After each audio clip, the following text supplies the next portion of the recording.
Bismillahirrahmanirrahim. Assalamualaikum warahmatullahi wabarakatuh. Perkenalkan, nama saya Risma Nuraini. Saya dari Prodi Gizi semester 2B.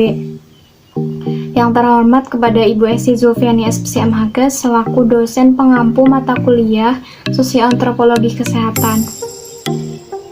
Saya di sini akan mereview kembali materi pada pertemuan ke-6 yang membahas tentang lapisan masyarakat atau stratifikasi sosial.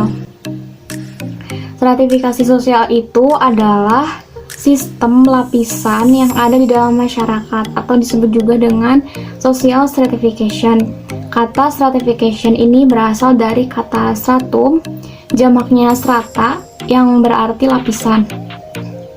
Jadi, stratifikasi sosial itu merupakan pembeda penduduk atau masyarakat, yang mana perbedaan ini dibagi menjadi beberapa kelas-kelas, seperti ada kelas tinggi, kelas menengah, kelas bawah, yang mana dari perbedaan-perbedaan ini atau lapisan-lapisan di dalam masyarakat ini yang mungkin akan terdapat tidak keseimbangan dalam pembagian hak dan kewajiban.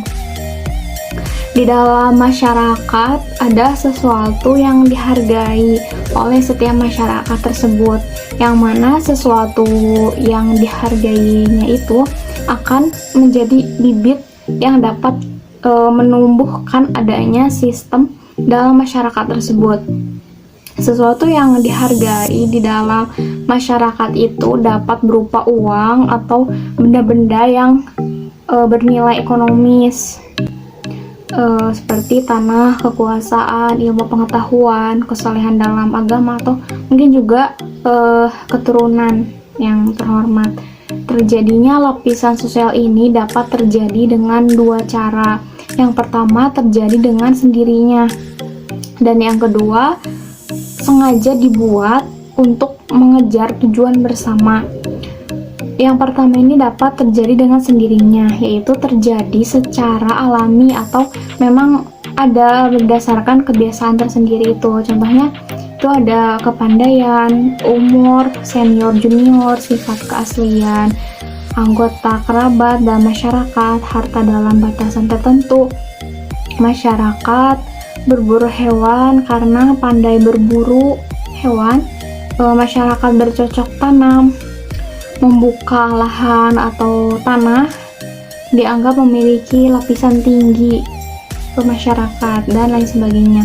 Sistem lapisan sosial di dalam masyarakat itu dapat dianalisis dalam artian distribusi hak istimewa yang objektif, misalnya penghasilan, kekayaan, terus juga bisa dianalisis dalam arti sistem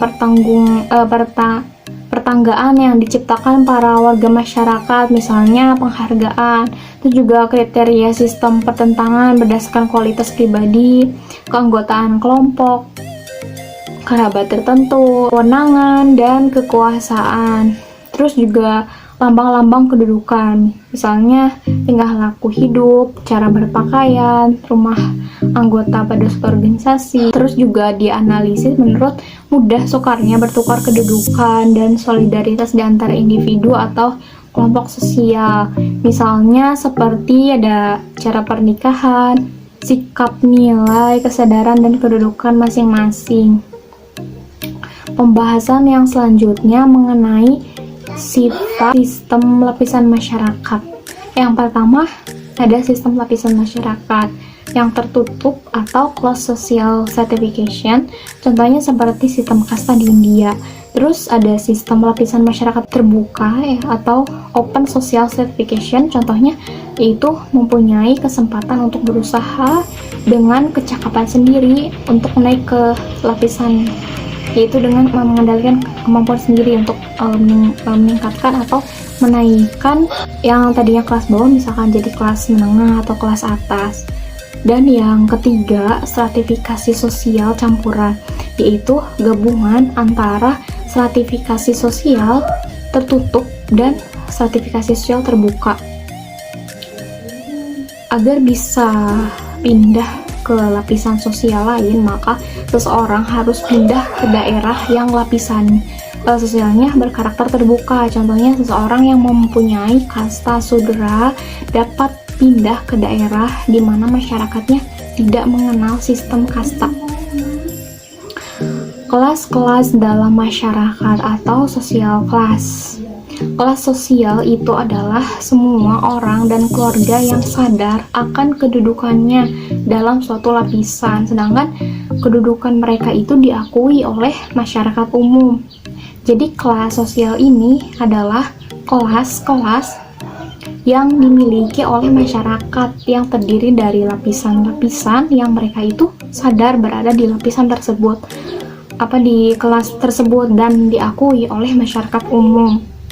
Dasar lapisan masyarakat, ukuran-ukuran yang bisa dipakai untuk menggolong-golongkan anggota masyarakat ke dalam lapisan-lapisan itu yaitu berdasarkan ukuran kekayaan, materi, ukuran kekuasaan, ukuran kehormatan, dan ukuran ilmu pengetahuan. Sedangkan unsur-unsur lapisan masyarakat itu ada meliputi kedudukan atau status, peran seperti peran norma, peran individu dalam masyarakat, organisasi, dan peran individu dalam struktur sosial. Terus ascribe status, yaitu status ini diberikan tanpa memandang kemampuan atau perbedaan antar individu dan diperoleh secara turun-temurun melalui kelahiran. Contohnya status bangsawan. Terus ada achieve status, ya, yang mana status ini dicapai dengan usaha yang sengaja dilakukan. Kedudukan ini sifatnya juga terbuka dan tergantung kemampuan seperti dokter, guru, dan lain sebagainya. Dan yang kelima, assign status, yang mana diperoleh melalui penghargaan atau pemberian atas jasa-jasa tertentu. Contohnya seperti kedudukan, jenisnya itu ada pahlawan atau peraih Nobel. Terus juga ada lapisan-lapisan di dalam masyarakat yang mana sengaja disusun, yang mana penyusunan ini berdasarkan perbedaan kemampuan individu, perbedaan yang menyangkut pekerjaan, perbedaan kepentingan jenis pekerjaan, keinginan pada kedudukan yang formal, dan kebutuhan atau akan perlindungan bagi seseorang. Yang selanjutnya, mobilitas sosial atau gerak sosial. Gerak sosial itu adalah gerak dalam struktur sosial, yaitu pola-pola tertentu yang mengatur organisasi suatu kelompok sosial. Struktur sosial itu mencakup sifat-sifat hubungan antara individu dalam kelompok itu dan hubungan antara individu dengan kelompoknya. Tipe-tipe gerak sosial yang prinsipal itu ada dua macam, yaitu ada horizontal dan vertikal. Gerak sosial horizontal yaitu peralihan individu dari suatu kelompok sosial ke kelompok sosial lainnya yang sederajat. Sedangkan vertikal yaitu perpindahan individu dari suatu kedudukan sosial ke kedudukan sosial lainnya yang tidak sederajat. Pelapisan sosial masyarakat itu terdiri dari 3. Yang pertama, upper class atau kelas atas, yaitu terdiri dari orang-orang dengan status sosial tinggi, biasanya adalah anggota masyarakat terkaya dan memiliki kekuatan politik yang besar. Terus yang kedua ada middle class atau kelas menengah, yaitu sekelompok masyarakat yang mampu mencukupi dirinya sendiri, kebutuhan dirinya sendiri. Mereka tidak termasuk ke kelompok kaya atau miskin. Mereka berada di tengah.